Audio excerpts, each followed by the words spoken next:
My name is Nate Boley, and 20 years ago, strength training changed the course of my life.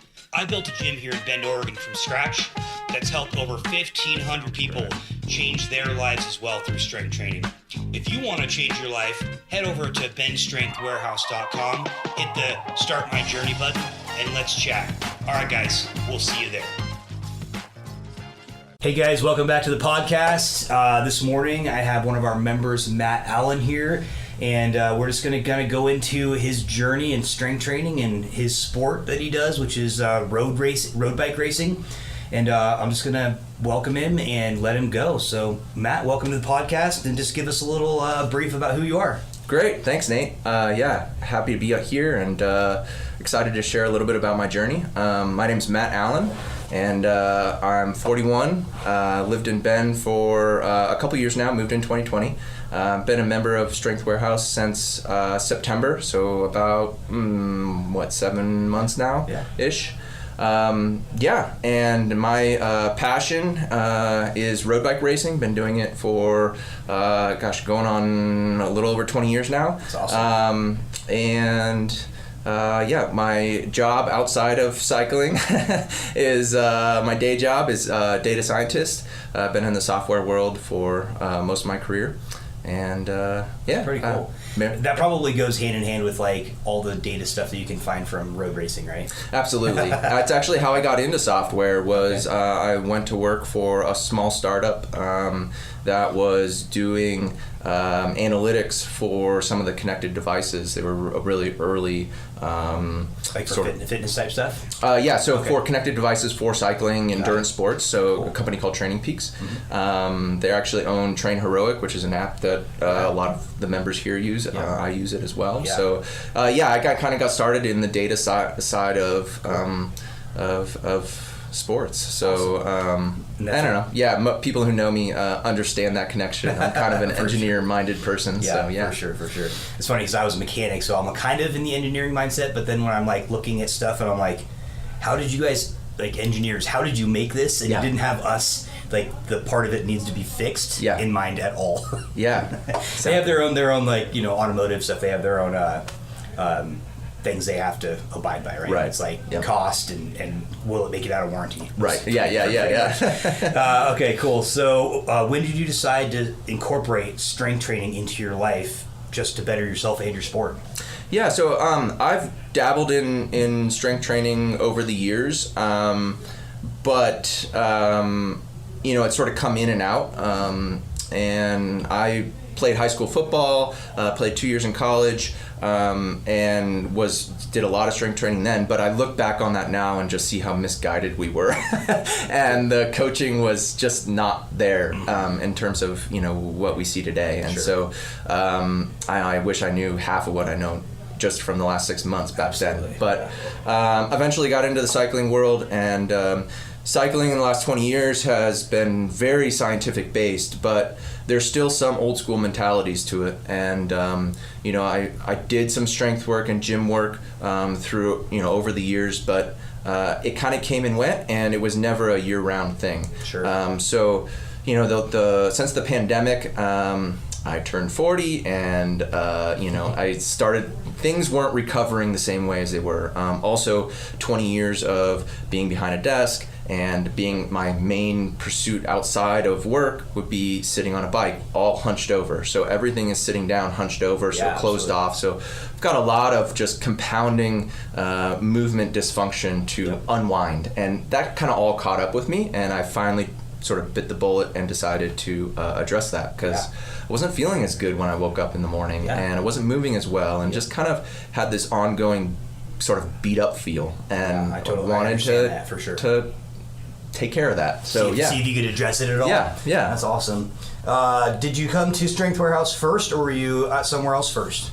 I came here first. You came here first? My wife came here first before me. Yeah. She was here, she started like the month before me. She was having a really good experience, and thought that you guys might be able to help me. And I was a little cautious at first, because I didn't know how your methodology and programming would integrate with how I train for my sport. Sure. And so I was quite hesitant, but she kind of talked me into it to at least give it a try. And within the first onboarding experience, I was hooked. Yeah. I was like, yes, this is going to work for That's me. awesome. I just have to trust the process. Sure. Yeah. So, that's the big thing when people come to us, because we do it slightly different than a lot of people. And I'm like, look, you got to give it a little bit of time. Yeah. And I think that's going to be with any coach you're going to work with. Like Absolutely. if they are, at a high level, it takes a little bit of, breaking down that mindset that you have. Absolutely. And, just letting somebody else kind of take the reins for a while, which can be very difficult, right? Yep. Absolutely. You're like, I don't want to go backwards at all, but sometimes you have to just, I had that in my experience. I was pretty high level power lifter, made, pretty well for myself, and then I had to, I hired a coach, and I'm very hard-headed when I want to know what's going on, and I just was like, fine, just do it, just take it, and I let it, it's been 2 years now, and I've gotten some really amazing results. So I totally get that. It's awesome. Let's see. What has been the biggest value add to you as an individual and your sports career by coming here? Yeah, well, we could have a whole podcast on this, but I'll try and keep it short. Okay. I'm seeing back to the kind of beginning of I track a lot with my sport at a very minute level, the data around it. We have connected power meters on our bikes that measure second by second wattage. I have all kinds of metrics to use, and I've been tracking that for 20 years. So I can look and measure the difference this season compared to seasons past, and I'm hitting power numbers that I haven't seen in 15 years. I'm hitting stuff that I'm actually hitting some personal best numbers, even when after 20 years. After 20 years, my gosh, that's awesome. So I know it's working. Yeah. And besides that, that's the just pure science data objective side of it. The subjective side is the thing that really has made me just addicted to coming back to the gym, because I wake up feeling good in the morning. Sure. And I'm sleeping better, and I'm leaner than I've been in a long time. Sure. There's all these things that it's just sort of like empirical evidence of, this is, I need to keep doing this. Yeah, so, absolutely. Yeah. That's great, man. That's great. So, a lot of times these endurance sports, people I don't want to get bulky because then it slows you down. But if you're leaner and you're more powerful, and there's always like a what's the word I'm thinking of, or the term, but like a diminished return. Absolutely. So if you're 300 pounds of muscle, it's not going to be ideal for you on a bike. But if you're optimizing, you're a little bit heavier than you like to be, you're going to be better off, right? And this comes back to what I was saying earlier with it's come in and out of my program, over the years, is there's this old school mentality of stopping weight training once season starts. And you want to focus your time and energy on the bike training, but you lose the strength you've built all winter when you do that. Mm-hmm. But there's also this mindset of not wanting to bulk up, so you only do a little bit of strength training to correct some movement patterns, but not enough to really put on muscle. And what I've found is that the science doesn't really back that up. If you look at really what's out there in the research, is that's not true, and it takes a lot to put on a lot of muscle. Absolutely. And it's a huge effort. And so it's a really misguided fear. And even if you put on 5 pounds, it's going to be functional weight in muscle that's going to help you be faster. I'm 5 pounds heavier than I raced at last year, and I'm climbing better than I ever have. That's awesome. So I'm leaner, I weigh more, but I'm going uphill better. Yep.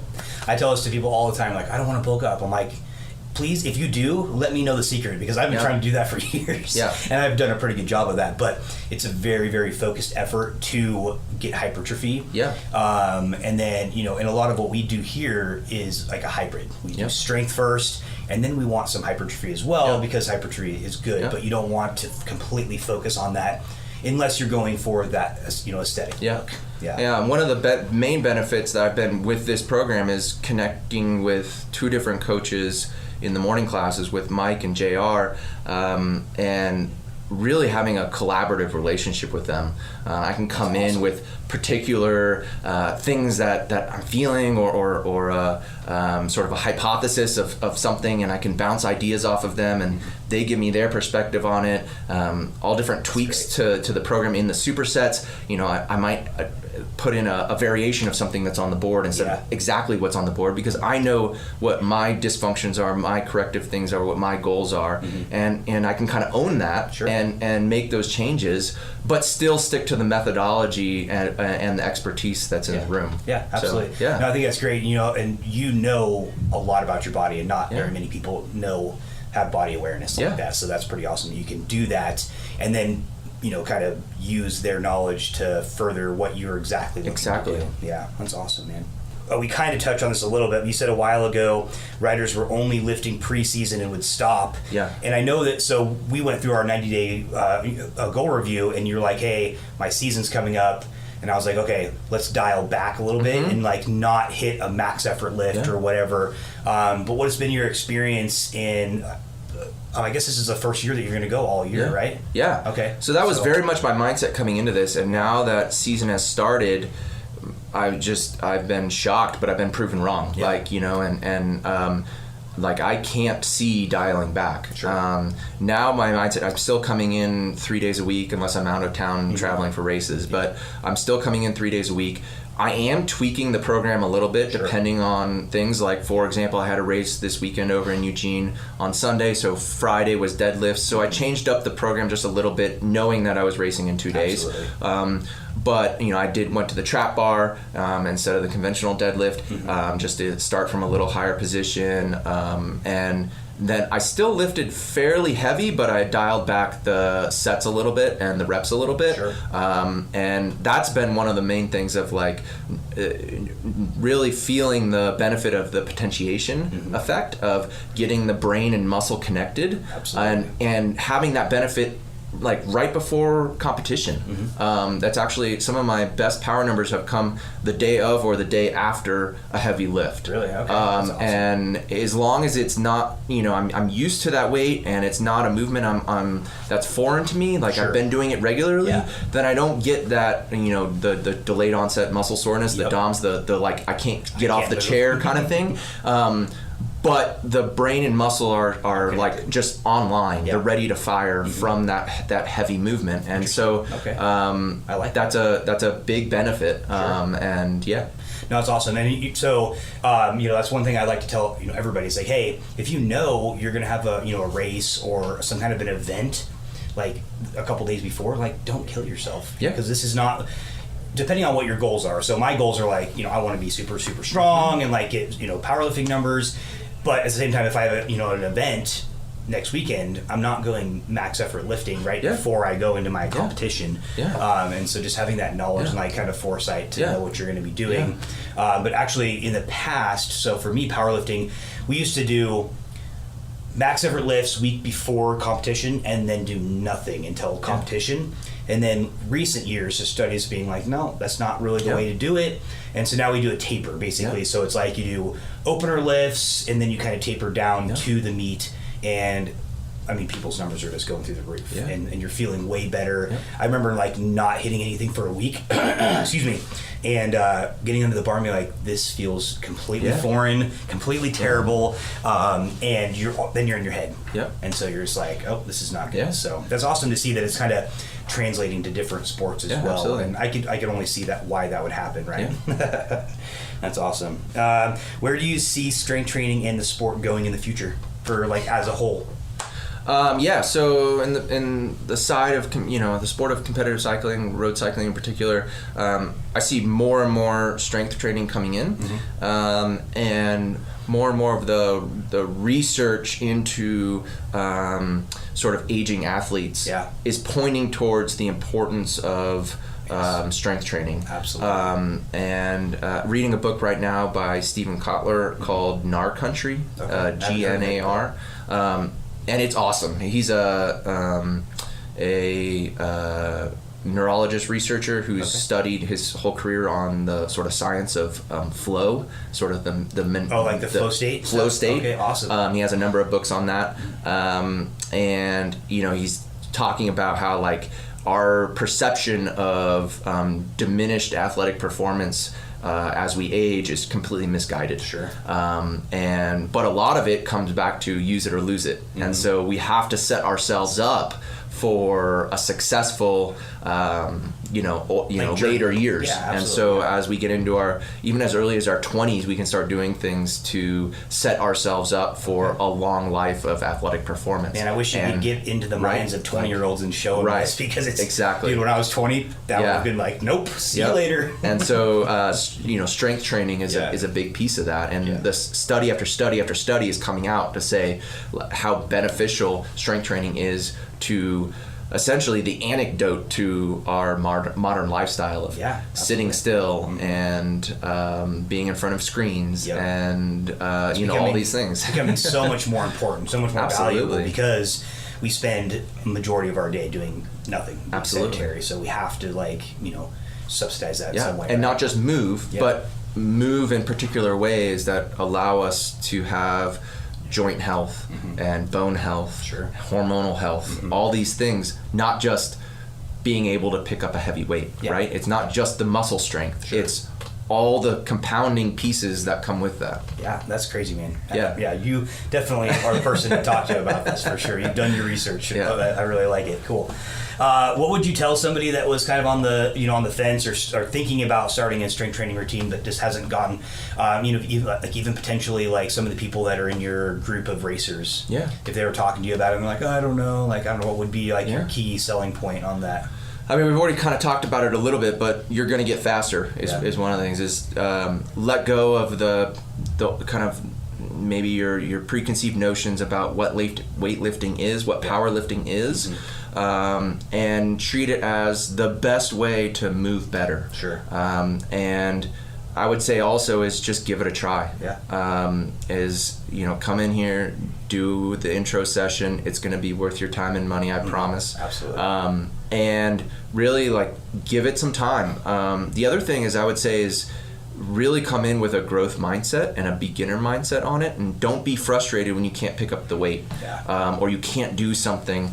That for me was a challenge at first. I came to this with sort of being used to being good at things because my main sport is something I've done for so long, and that's really where I spend all my time. So coming into here and going through things for the first time and not being able to pick up weights in the way that I used to be able to when I played football, even if that was really bad technique back then. But that was a little bit of a struggle, and I kind of had to do some deep thinking on that. And the thing that finally clicked for me was to say, well, why am I being so frustrated by this? And it was because I was looking at it from a very binary state of success. Either I could lift it or not. And if I can't lift it, then that's failure. And if I'm experiencing failure, then I'm not getting a dopamine response. So I'm not feeling good about it. So then why would I want to keep coming back? And really, as soon as I said, okay, well, what can I learn from this situation? Then it becomes very much about, well, success isn't can I lift the weight? It's, well, I figured out what I need to work on, and now I have something to work on, and I can fix it, and I can get better. Well, just learning that becomes a success. I get that dopamine response. 100%. I leave here saying, okay, awesome. I know what to do to get better. That's a good thing. And so now 90% of the time I'm in here, it's either I learned something new, I worked on something I need to work on, or I actually had a breakthrough. Or had a PR. All of those things are success. Absolutely. And I leave here feeling good about it. And the only times I don't is because I was just off mentally that day. I didn't sleep well. Something was just off. And it's like a fraction of the time. And that you have to expect a little bit of downtime. You can't always have wins all the time, but you can look at things in a win. Maybe maybe it was a really bad PR day and I didn't get what I wanted, but I learned something, or I still put in effort, which are all wins. And if you look at it like I just didn't get the weight, like you said, now you're looking at it as a negative light. And you start to kind of have that negative cognition and all that type of stuff. It's gonna not be beneficial to you at all.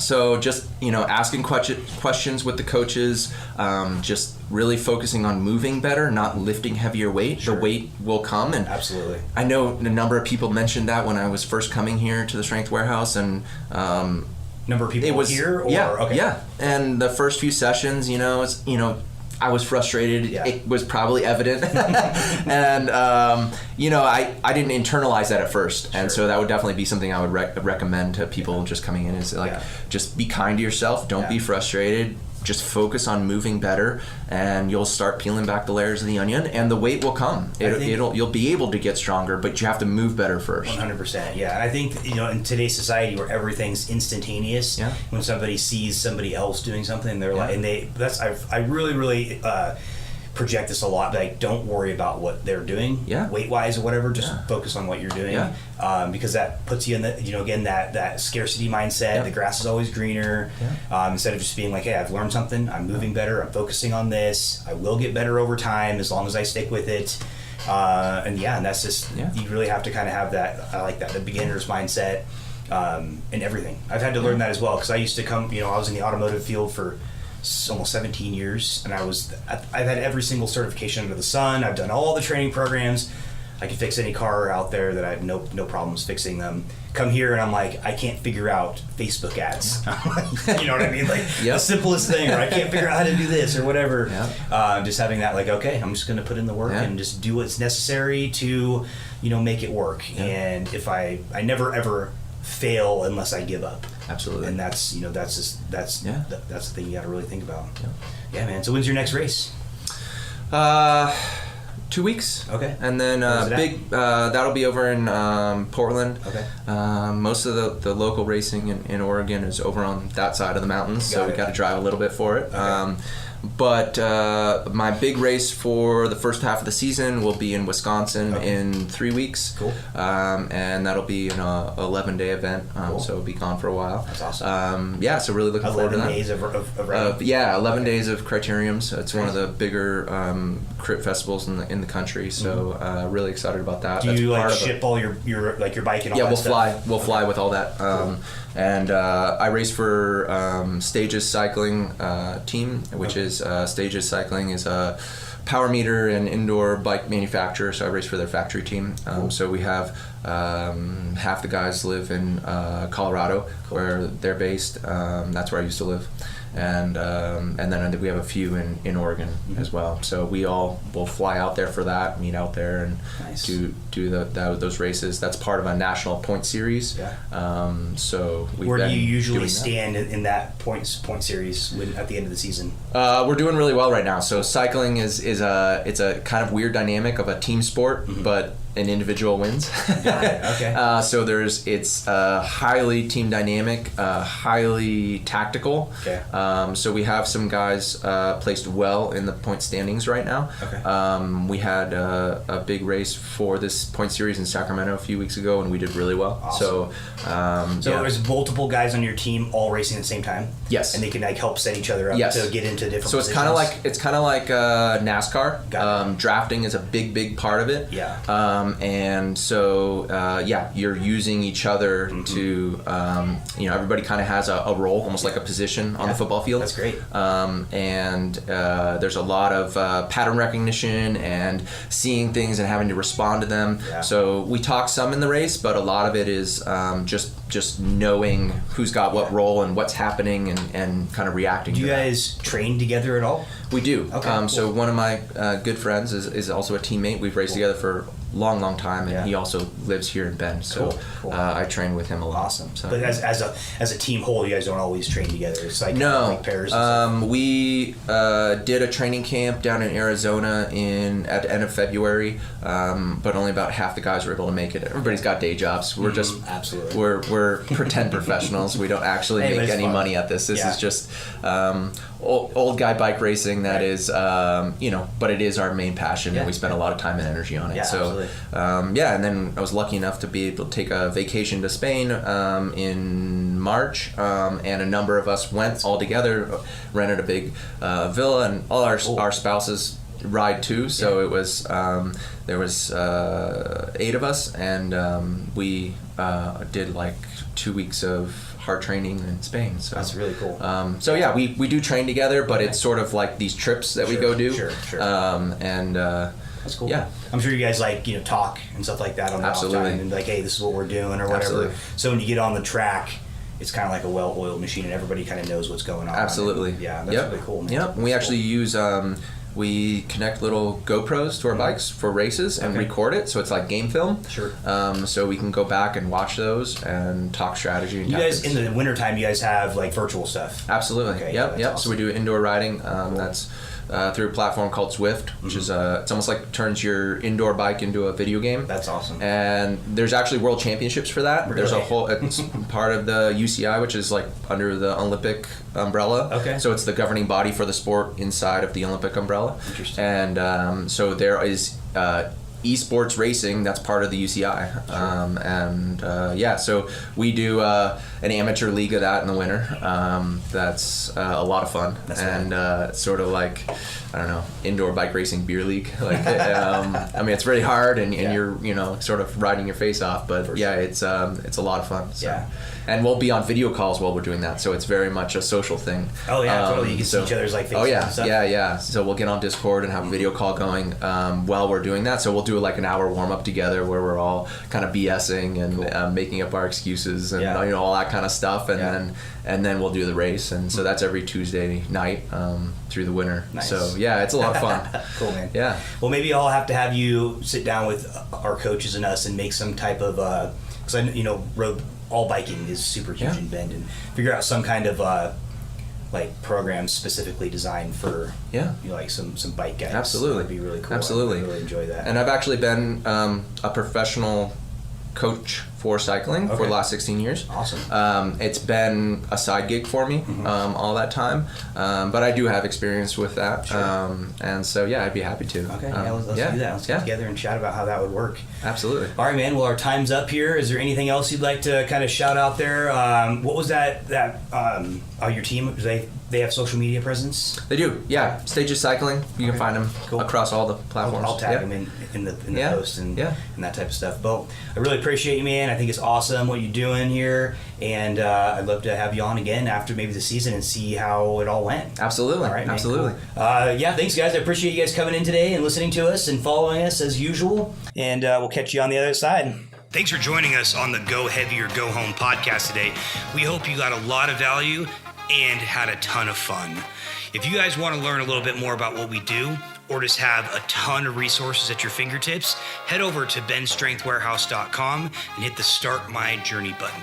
All right, guys, until next time, go heavy or go home.